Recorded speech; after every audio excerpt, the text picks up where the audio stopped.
2 kilo डाळीचे उडदाचे पापड आणि पापड म्हणजे डाळ पुसण्यापासून दळण्यापासून तर सगळं पीठ मळण्यापासून तर मसाला किती कसा वापरायचा सर्व टिप्स आणि ट्रिक्ससह सांगितलं आहे. तर व्हिडिओ शेवटपर्यंत मी सरला तुमचं मनापासून आपल्या ह्या चॅनलवर स्वागत करते. उडदाची डाळ आहे, 2 किलो डाळीचे पापड करायचे. तर त्याआधी काय करायचं, ही डाळ पुसून घ्यायची. याला पावडर वगैरे लावलेली असते, अशी पुसून घ्यायची.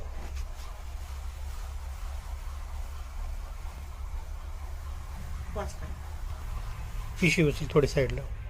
संपली ना. आता आपली ही सगळी डाळ पुसून झाली. आता हिला गिरणीतून दळून आणायची. कुणी कुणी मुगाची डाळ टाकतं, पण मी फक्त उडदाच्या डाळीचे पापड करते. आता हिला गिरणीतून दळून आणायची. हिला डाळ बघा कशी झाली. उडदाच्या डाळीचं पीठ बघा एकदम मस्त दळून मिळालेलं, अगदी चिकन. आणि याला काय करायचं, असंच राहू द्यायचं, म्हणजे ना गार करायचं चांगलं. आता हे चांगलं गार झालं, काल दळून आणलं ना रात्रभर, छान गार झालं. आता याला मळायचं.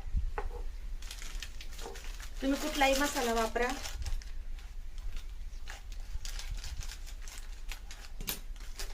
असं मिक्सरला दळून घ्यायचं.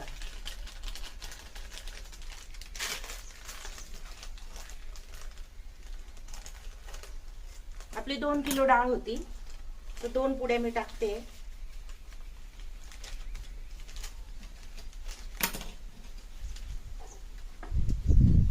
दळून आणते आधी. मसाला बघा छान असं दळून झालेला आहे. आता आपण पीठ मळून घेऊ. तर पीठ मळण्याआधी काय करायचं, पीठ आहे ना थोडस काढून ठेवायचं लावायला.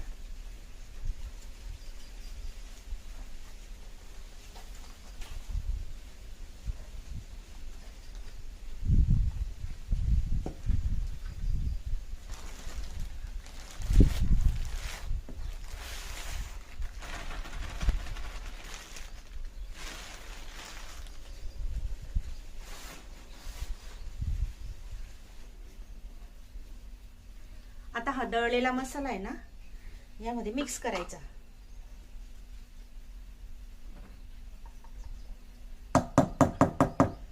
पीठ खूप बारीक असतं म्हणून मी चाळत नाही. काही ना चाळून पण घेतात. तुम्हाला जर चाळून घ्यायचं असेल तर चाळू शकतात तुम्ही, पण खूप चिकन दळलेलं असतं ना, असं अगदी उडतं ना ते चाळताना. त्याच्यामुळे मी पापड करताना कधीच पीठ चाळत नाही उडदाचे. डाळ मात्र चांगली पुसून घ्यायची. आता हे मिक्स करून झालंय, याच्यात आपल्याला काही मीठ वगैरे काही घालायची गरज नाहीये. तर आता मळून घेऊ आपण. चांगलं मिक्स केलं. खूप पाणी नाही वापरायचं, खूप कडक नाही आणि खूप पातळ नाही. कणकेसारखं अजिबात नाही मळायचं. थोडंसं कडकच असतं हे, पुरीपेक्षाही थोडं कडक मळायचं. पुरींचं पीठ मळतो ना आपण त्याच्यापेक्षा पण. असं थोडं थोडं पाणी घालायचं आणि एक एक गोळा जमा करायचा पिठाचा.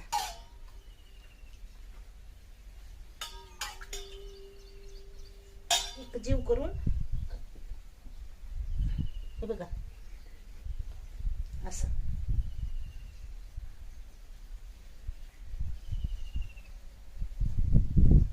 आता मी हे सगळं पीठ मळून घेते.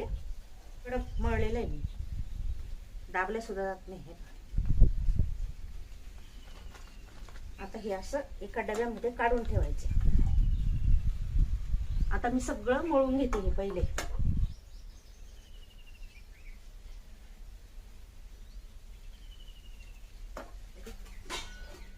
आपलं पीठ छान मळून झालंय.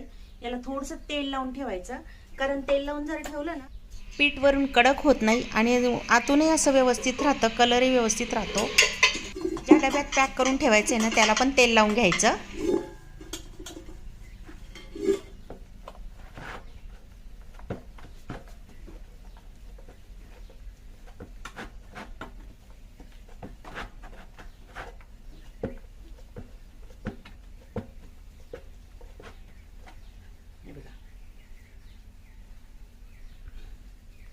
बघू शकता याला छान तेल लावून पण मस्त छान करून घेतलं मी.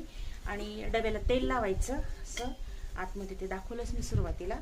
आणि तेल मात्र शेंगदाण्याचं वापरा हा. आता हे सर्व हे डब्यात टाकायचे का.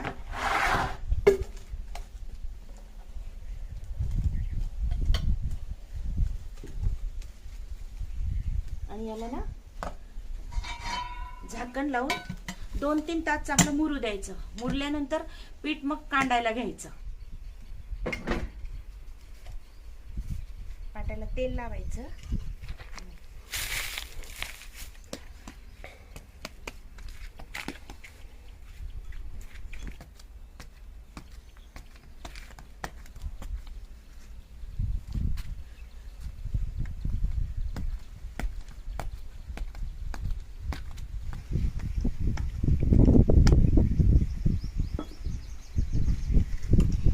मी त्यातला अर्धा गोळा बाजूला ठेवला आणि अर्ध्या गोळ्याचं असं बघा ओढून घ्यायचं हाताने आणि छान असे गोळे तयार करायचे. तर त्यासाठी ना सारखं असं ओढायचं. 3 ते 4 मिनिट चांगलं पीठ ओढून घ्यायचं, म्हणजे ना अगदी मऊसूद होतं आणि पापड पण अगदी खुसखुशीत आणि तोंडात टाकताच विरघळणारे होतात. तर चला आता याच्या लाट्या बनवून घेते.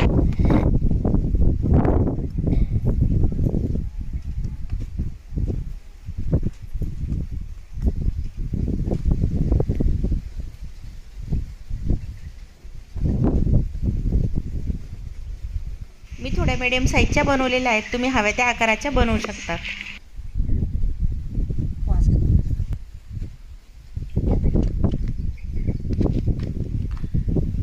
तेल लावायचं. आता काय करायचं, या अशा पिशवीत टाकून ठेवायच्या. मी आता सगळं पीठ कांडून घेते आणि लाट्या तयार करून ठेवून देणार.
हे सर्व पापड करायला मी एकटीने केल्यामुळे 7 तास लागले, म्हणजे 6 ते 7 तास लागले. मध्ये मध्ये ब्रेक घेतला होता, चहा पाणी केलं.